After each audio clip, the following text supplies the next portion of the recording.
हिंदुस्तान में हिंदू और मुसलमान दोनों आज भी जो रवादारी सदियों से है वो सदियों से कायम है और अवामी सतह पर वो आज भी कायम है। आप भरोसा रखिए हिंदुस्तान की जो सेकुलर आबादी है जो आज भी कौमी मसाइल पर इकट्ठा रहती है और ये सोच के इकट्ठा नहीं रहती है कि कौन हिंदू है कौन मुसलमान है। तालिबान ने जब से अफ़गानिस्तान पर कब्ज़ा किया है तब से पूरी दुनिया में एक बहस छिड़ गई है।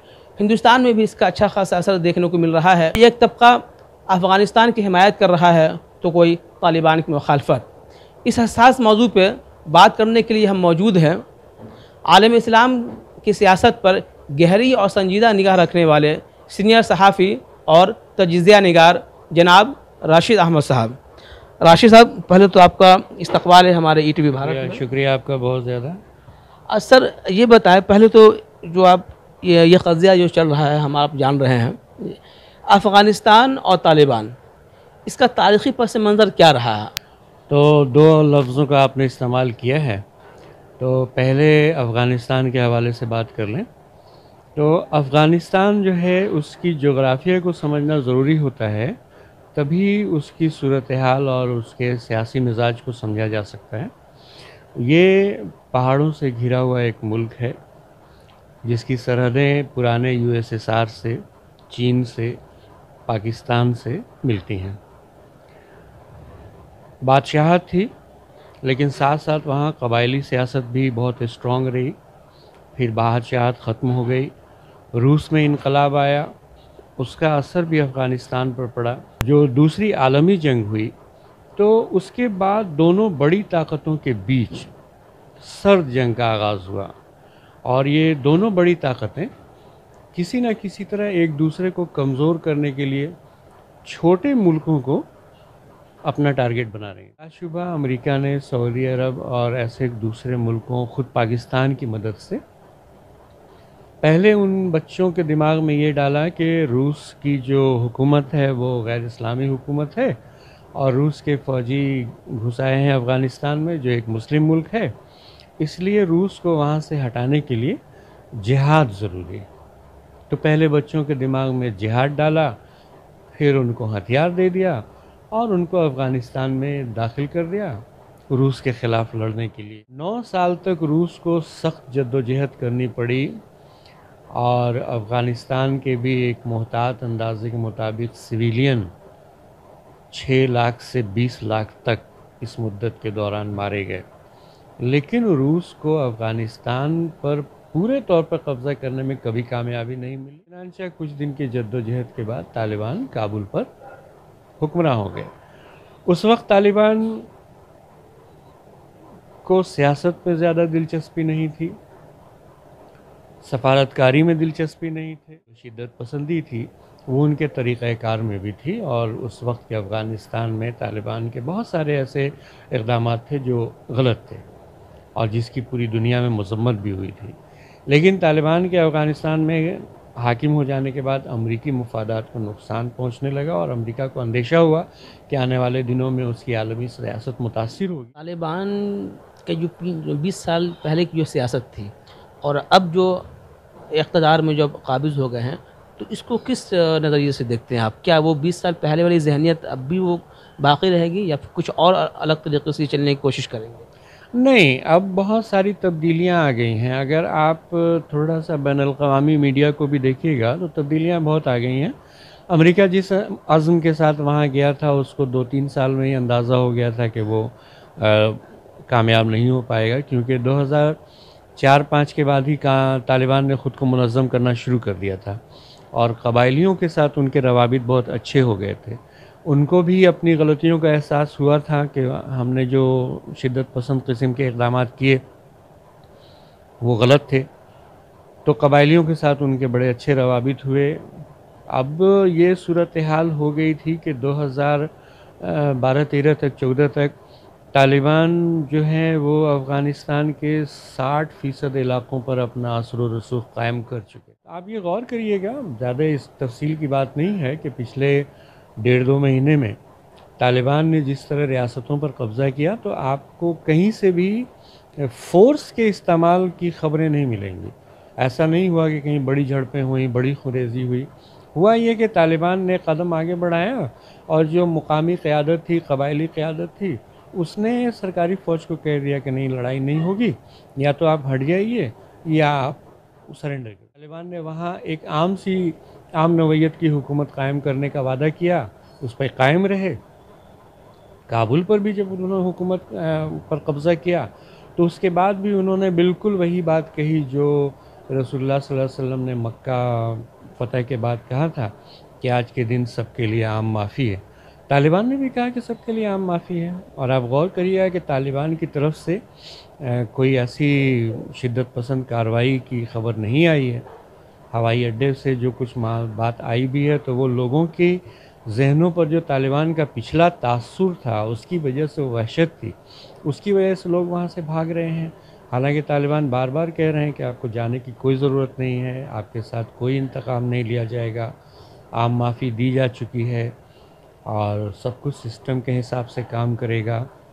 तो मुझको ये लगता है कि तालिबान और आने के बाद तालिबान ने प्रेस कॉन्फ्रेंस में ये कहा भी था कि वो आम हुकूमत कायम करें। ठीक है, वो शरीयत की ही बुनियाद पर होगी, लेकिन ज़बरदस्ती शरीयत थोपी नहीं जाएगी। पिछला दौर को देख के जो लोगों के जहन में एक बात है, और मेरे ख्याल में लोग जो मुखालफत कर रहे हैं वो इसी बिना पे कर रहे हैं। वही कह रहा हूँ कि तालिबान ने एक पुराना तासुर है, लेकिन भाई आप और हम सिविलाइज सोसाइटी में रहते हैं, लोग बदलते हैं, सियासी पार्टियां बदलती हैं, उनके नज़रियात बदलते हैं, तो मौका दिया जाना चाहिए। तालिबान जो अभी आए हैं तो ठीक है, पहले के तालिबान का एक तासुर है, लेकिन अभी के तालिबान अब तक उसको गलत साबित करते आए हैं। उन्होंने कहा, जैसा लग रहा था कि औरतों को मेन स्ट्रीम से अलग कर दिया जाएगा, उन्होंने कहा कि नहीं, औरतें ऑफिसेज़ में काम कर सकती हैं। लगा था कि उनको पर्दे में डाल दिया जाएगा, उन्होंने कहा कि नहीं, औरतें चाहें तो पर्दा करें, चाहें तो वो चेहरा नहीं छुपा सकती हैं, हम उनको ज़बरदस्ती नहीं करेंगे, वो पढ़ाई करेंगी। हाँ, ये है कि मखलूत तालीम में भी उनकी ये एक कोशिश रहेगी कि पढ़ें साथ, लेकिन दोनों के दरमियान में जो एक फ़ासला होना चाहिए वो कायम रहे, क्योंकि मखलूत तालीम के जहाँ फ़ायदे हैं वहाँ नुकसानात भी हैं जो हम अपनी सोसाइटी में देख रहे हैं। लेकिन अब आने वाला वक्त वो भी तय करेगा कि वो इसमें क्या कर रहे हैं। अच्छा सर, ऐसा लग रहा है कि तालिबान इस बार जो आया है तो बिल्कुल एकदम मैच्योर, जो कहते हैं पॉलिटिशियन, उसने आने के साथ ही कहा कि हम तमाम ममालिक से बात करना चाहते हैं, ख़ास तौर से हिंदुस्तान की बात कर ली जाए तो उसने कहा कि हिंदुस्तान से हम बेहतर रिश्ता बनाना चाहते हैं। इसका क्या इम्पैक्ट मतलब पड़ने वाला है? इसका सीधा इम्पैक्ट है कि तालिबान अफ़गानिस्तान को दुनिया से काटना नहीं चाहते हैं, दुनिया से जोड़ना चाहते हैं। तो जाहिर है कि दुनिया से जोड़ना चाहते हैं तो तालिबान के दिमाग में ये बात भी क्लियर है, जैसा कि खुद आपने कहा, और ये हकीकत है कि तालिबान अब मैच्योर होकर के सामने आए हैं। तो वो ये जानते हैं कि हम दुनिया से रवाबित कायम करना चाहते हैं, तो जो दुनिया की डिमांड है, दुनिया जो हमसे चाहती है, हमको किसी न किसी हद तक उस पैमाने पर पूरा उतरना है। वो उसके लिए कोशिश कर रहे हैं। अमेरिका के जो CIA के टॉप ब्रास जो चीफ हैं, अभी आपने खबरें सुनी होंगी कि उन्होंने तालिबान क़यादत से मुलाकात की है और दोनों तरफ के मामलात पर गौर किए हैं। तो इससे ये साबित होता है कि तालिबान काफ़ी बदल गए हैं, और कितना बदल गए हैं ये तो तभी पता चलेगा जब उनको थोड़ा वक्त दिया जाएगा। तो हिंदुस्तान का रुख अब तक साफ नहीं हो पाया है, हिंदुस्तान सरकार का, कि वो तालिबान को किस हैसियत से वो देखना चाह रही है, या तो दहशतगर्द वो कहे या फिर उसका सपोर्ट करे। तो ये रुख साफ नहीं होने की वजह से हिंदुस्तान में भी एक अच्छा खासा इसका असर दिख रहा है। देखिए, दो बात है, एक तो हुकूमत हिंदुस्तान का रवैया बहुत वाज़ेह और बहुत मैच्योर है। आप जो कह रहे हैं कि वाज़ेह नहीं है, हम उसको दूसरे तरह से कह रहे हैं कि बहुत वाज़ेह और बहुत मैच्योर है कि तालिबान का एक रुख हमारे सामने है कि पिछली हुकूमत जब थी तो वो क्या थे। लेकिन हम एक डेमोक्रेटिक कंट्री हैं और हम एक दुनिया की बड़ी और ज़िम्मेदार जमहूरियत हैं, तो हुकूमत हिंदुस्तान तालिबान को भी मौका देना चाहती है कि हम देखें कि अगर ये बदले हैं तो किस हद तक बदले हैं। अगर बदल गए हैं तो वेरी गुड, हम इनसे बात करेंगे। और एक आम हुकूमत के तौर पर, क्योंकि हिंदुस्तान और अफ़गानिस्तान के ताल्लुकात बहुत कदीम हैं, सदियों पुराने हैं, हिंदुस्तान अफ़गानिस्तान की तरक्की के लिए मुसलसल कोशिश करता रहा है, अरबों अरब रुपया उसकी तरक्यात पर हिंदुस्तान ने खर्च किया है। तो हुकूमत हिंदुस्तान देख रही है सिर्फ कि तालिबान का जो बदल जाने का रवैया है, वो जो दुनिया के साथ आम उसूलों पर रवाबित की बात कर रहे हैं, उसमें किस हद तक सदाकत है। अगर सदाकत है तो हुकूमत हिंदुस्तान बात करेगी। तालिबान और अफ़गानिस्तान के क़ज़िये पे हम देख रहे हैं कि हिंदुस्तान में भी इसका अच्छा खासा असर आवामी तबका पे पड़ा है कि लोग आपस में बिल्कुल वन साइडेड वाला मामला चल रहा है, या तो कोई इतनी शिद्दत पसंदी उसमें आ जा रही है, या तो अच्छा कह रहा है या ख़राब कह रहा है उसको। ये हिंदुस्तान या बल्कि पूरा ये बरसगीर जो है जज्बाती सियासत में चलता रहा है। लोग जज्बाती रहे हैं, अपनी कौम के लिए, मज़हब के लिए, मिल्लत के लिए जज्बाती रहे हैं। मेरा ये वाज़ेह मानना है कि अफ़गानिस्तान एक दूसरा मुल्क है और उस मुल्क में क्या कुछ हो रहा है और वहाँ के सिस्टम में कितनी तब्दीली आ रही है, हमारे लिए वो बहुत ज़्यादा इम्पॉर्टेंट नहीं है। एक मुल्क में चेंज आ रहा है तो जितना उसकी अहमियत होनी चाहिए उतनी अहमियत है। हमारे अपने मुल्क में बहुत सारे मसाइल हैं, अवामी मसाइल हैं, उन पर बात होनी चाहिए और उनके हल की कोशिश होनी चाहिए। दूसरी बात, मैंने जिस फैक्टर का ज़िक्र किया तो उसकी एक कोशिश होती है, चूँकि वो ये चाहता है कि किसी न किसी तरह एक ख़ास वोटर ग्रुप जो है उसको गोलबंद कर लिया जाए। और सियासत में एक उसूल है रिएक्शन की सियासत, तो रिएक्शन की सियासत को अभी हवा दिया जा रहा है और लोगों के सामने एक खौफ का माहौल पैदा करके उनको गोलबंद करके उनसे अपनी हिमायत लेने और उसका सियासी फ़ायदा उठाने की कोशिश की जाती है। उसी का हिस्सा है ये। तो सर, ये गोलबंदी कहीं आने वाले इंतखाब को लेकर तो नहीं है?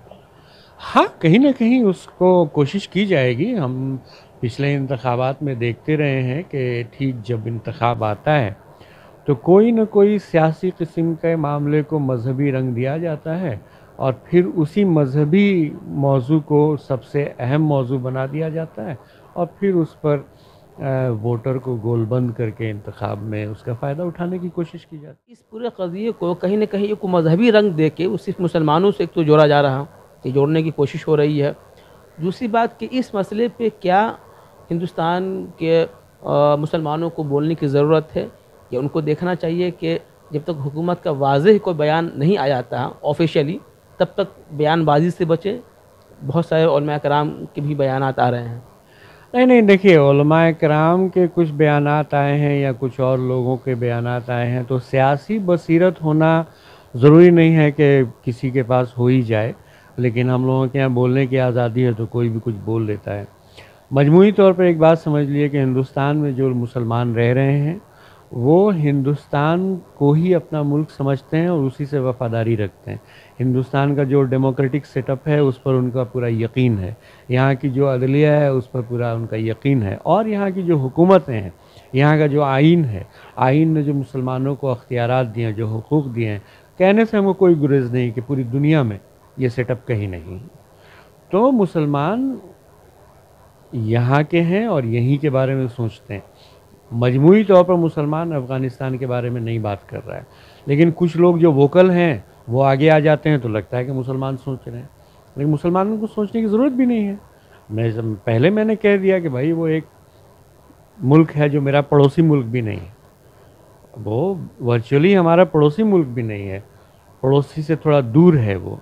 तो वहाँ एक सिस्टम है, वहाँ के आवाम है, वहाँ के लोग हैं, वो लोग फैसला करेंगे क्या करना है क्या नहीं करना है। लोग क्या बहस करने वाले हैं, हमको उससे बहस से क्या मिलेगा।